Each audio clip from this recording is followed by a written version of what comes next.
ایک زمانے میں دو پڑوسی ریاستیں تھیں۔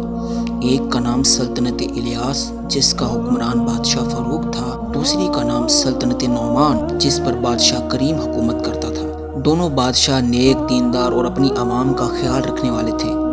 دونوں نماز کی پابندی، روزے رکھنے والے اور اللہ پر یقین رکھنے والے تھے۔ لیکن ایک بات تھی جس نے دونوں کے درمیان دوری پیدا کر رکھی تھی، ایک پرانا اختلاف۔ دونوں کی سرحدوں پر ایک خوبصورت اور زرخیز وادی تھی جسے وادی امن کہا جاتا تھا۔ بادشاہ فاروق کا دعویٰ تھا کہ اس کے دادا نے اس وادی کو آباد کیا تھا، اس لیے یہ اسی کی ہے۔ بادشاہ کریم دلیل دیتا تھا کہ اس کے دادا کی محنت سے یہ وادی سرسبز ہوئی، اس لیے یہ اس کی سلطنت کا حصہ ہے۔ سالوں سے یہ جھگڑا چل رہا تھا۔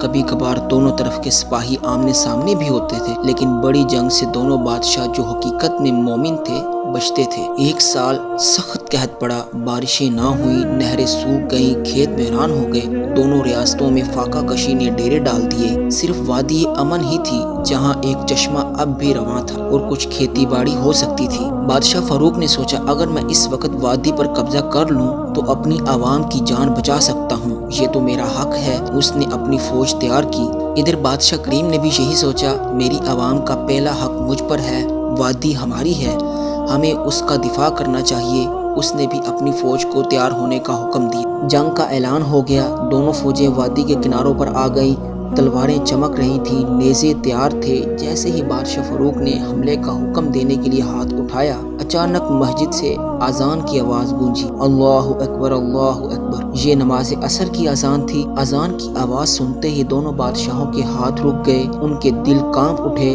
ایک ہی اللہ کی عبادت کے لیے پکارنے والی آواز نے ان کے غرور کو توڑ کر رکھ دیا۔ انہوں نے دیکھا کہ دونوں طرف کے سپاہی جو ایک دوسرے کا خون بہانے کو تیار تھے، اذان سن کر بے چین ہو رہے تھے۔ کسی نے اپنی پیشانی پر ہاتھ پھیرا تو کسی نے اللہ کا نام لیا۔ بادشاہ فاروق نے اپنے گھوڑے سے اتر کر زمین پر سر رکھ دیا۔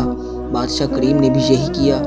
دونوں فوجوں کے سپاہیوں نے بھی اپنے ہتھیار زمین پر رکھ دیے اور سب نے مل کر نماز پڑھی۔ ایک میدان میں ایک امام کے پیچھے دو دشمن فوجیں ایک ہی صف میں کھڑی ہو گئیں۔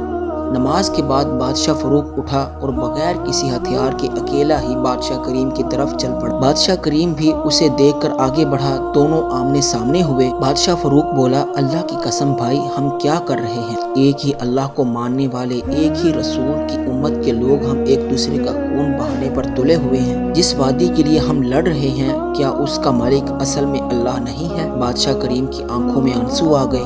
اس نے جواب دیا، تم بالکل سچ کہہ رہے ہو۔ ہم دونوں نے اپنے غرور اور دنیا کی لالچ میں اپنے ایمان کو بھلا دیا تھا۔ ہماری لڑائی کسی حق کے لیے نہیں بلکہ نفس کے لیے تھی۔ اس روز دونوں بادشاہوں نے فیصلہ کیا۔ انہوں نے اعلان کیا کہ وادی امن پر کسی یک طرفہ قبضے کی بجائے وہاں ایک بڑی نہر بنائی جائے گی جو دونوں ریاستوں کے کھیتوں کو سیراب کرے گی۔ وادی کے بیچوں بیچ ایک مسجد تعمیر کی گئی جہاں دونوں ریاستوں کے لوگ مل کر نماز ادا کرتے ہیں، اور اس جگہ کا نام انہوں نے رکھا صلح گاہ۔ یہ کہانی ہمیں سکھاتی ہے کہ اختلافات فطری ہیں، لیکن اللہ پر ایمان اور اخوت کا رشتہ ان سے بالا تر ہے۔ اکثر غرور اور لالچ ہمیں اندھا کر دیتے ہیں، لیکن اگر ہم اپنے ایمان کی طرف لوٹیں، ہر مسئلے کا حل نکالا جا سکتا ہے۔ حقیقی طاقت دشمن کو مارنے میں نہیں بلکہ دشمن کو ختم کرنے میں ہے۔